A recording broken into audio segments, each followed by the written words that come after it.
बात करूंगा। बताइए आपकी ट्रेड क्या होगी इस समय की। Good morning, sorry, good afternoon everyone. अभी के लिए मुझे बजाज फिंसर्व अच्छा लग रहा है। अभी अराउंड 1507 फ्यूचर्स में ट्रेड कर रहा है। यहाँ पे 1490 का स्टॉप लॉस आप मेंटेन कर सकते हैं और यहाँ पे टारगेट्स ऑफ 1545 से 1560। 1507 पे बजाज फिंसर्व बाय करें। बजाज फिंसर्व कर क्या रहा है? अगर एक ट्रेड यहाँ पे शिल्पा जी लॉन्ग साइड पे पिक करें। डायरेक्टर साहब एक काम करिए, स्टॉक्स के ना रोलोवर्स पे प्लीज फायर करिएगा। एग्जैक्टली क्या है?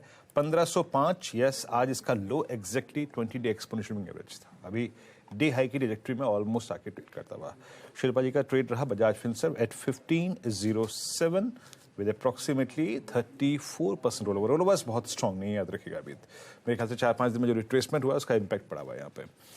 मानस, गुड आफ्टरनून। आपका ट्रेड क्या रहेगा मानस?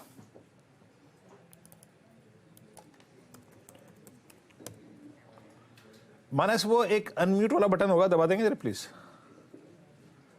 माफ करिएगा वीरेंद्र जी। तो देखिए, चोला फाइनेंस की जहां तक बात है, 3 दिन से हम सेलिंग प्रेशर देख रहे थे और आज भी वहां पर वीकनेस है। 20 डे मूविंग एवरेज के नीचे स्टॉक फिसला है। तो बिकवाली करने का ट्रेड लेना है। चोला फाइनेंस में बिकवाली करनी है तो फ्यूचर में बिकवाली करिए। 1072 के आसपास के भाव चल रहे हैं, वहां पर आप बिकवाली कर सकते हैं। 1086 का आपको स्टॉप लॉस लगाना है, लेकिन नीचे की तरफ 1050 तक के टारगेट आपको जून के फ्यूचर्स में देखने को मिल सकते हैं। ऑप्शन पे मेरे पास ट्रेड नहीं है, क्योंकि जुलाई में लिक्विडिटी नहीं है, जून में 3 दिन बचे हैं, तो वहां पर ट्रेड लेना ठीक नहीं रहेगा। तो आई थिंक फ्यूचर में ट्रेड लेना चाहिए। 1086 का स्टॉप लॉस लगाइए और 1050 के टारगेट रख सकते हैं। 050 के लिए चोला इन्वेस्टमेंट में एक शॉर्ट का ट्रेड इस समय मानस ने किया identify. Rajesh Palvia, good afternoon. आपका ट्रेड? अच्छा नहीं, राजेश सातपुते, सॉरी, पालविया साहब आगे जुड़ेंगे।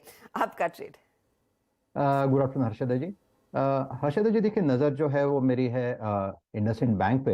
अगर आप इसका चार्ट देखें तो फ्राइडे यहाँ पे एक बहुत बढ़िया रिकवरी थी और technically it's a bullish engulfing price pattern.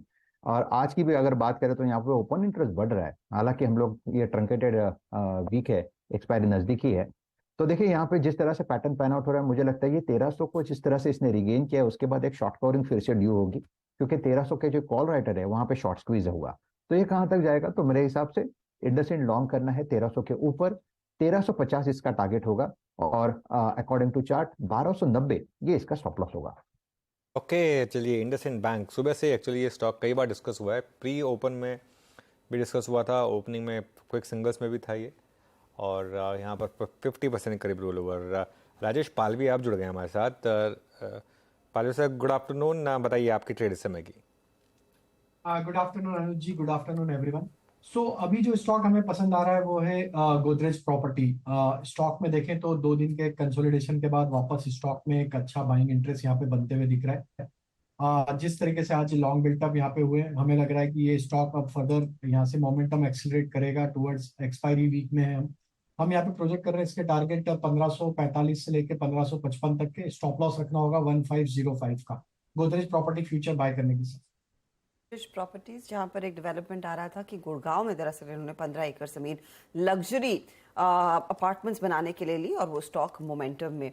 Sharad, good afternoon. बताइए आपका ट्रेड क्या रहेगा? गुड आफ्टरनून जी।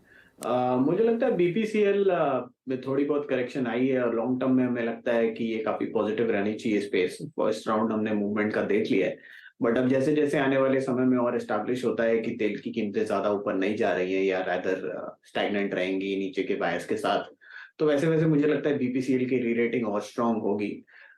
कंपनी अभी लगभग 6-6.5 के मल्टीपल पे ट्रेड कर रही है और कंपनी के पास लगभग देश का 14% रिफाइनिंग का हिस्सा है। काफी बड़ा 15 करीब इनके पास फील्ड्स भी हैं जहां इनकी एनपी चल रही है, 7 इंडिया में 8 बाहर। तो उससे भी फायदा इनको मिलते रहना चाहिए। प्लस जो कैपेक्स ये कर रहे हैं, पिछले साल भी 12-13 हजार करोड़ का कैपेक्स किया था, इस साल भी 12-13 हजार करोड़ का कैपेक्स किया है, तो वहां से भी डिमांड काफी ठीक ठाक रहनी चाहिए।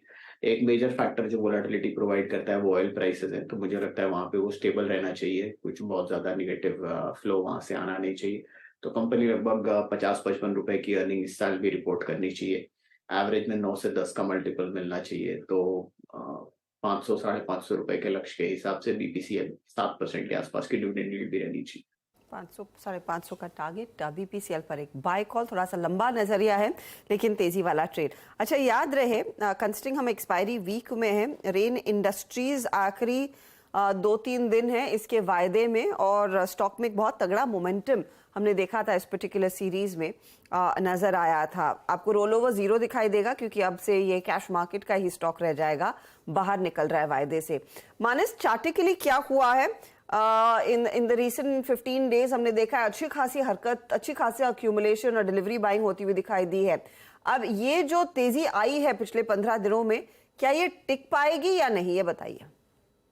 देखिए, टिकने के चांसेस बहुत ज्यादा हैं क्योंकि अगर आप पैटर्न देखेंगे तो वो पॉजिटिव है। हाई टॉप साइड बॉटम्स का ट्रेंड बना हुआ है, 145 रुपए से ये ट्रेंड लगातार बना हुआ है और स्टॉक करेक्ट हुआ 20 डे मूविंग एवरेज पे सपोर्ट लेके वहां पर वी शेप रिकवरी देखने को मिली है। आज एक अहम रेजिस्टेंस था 168 का, स्टॉक ने उसको ब्रीच कर दिया, उसके ऊपर ट्रेड कर रहा है। आई थिंक यहाँ पर खरीदारी करने के मौके हैं, पोजीशन ट्रेड लीजिए, 164 का स्टॉप लॉस लगाइए, करंट लेवल्स पे खरीदारी करिए, सबसे पहले 176 और अगर उसके ऊपर निकला तब आपको 191 तक के भाव रेन इंडस्ट्रीज में देखने को मिल सकते हैं।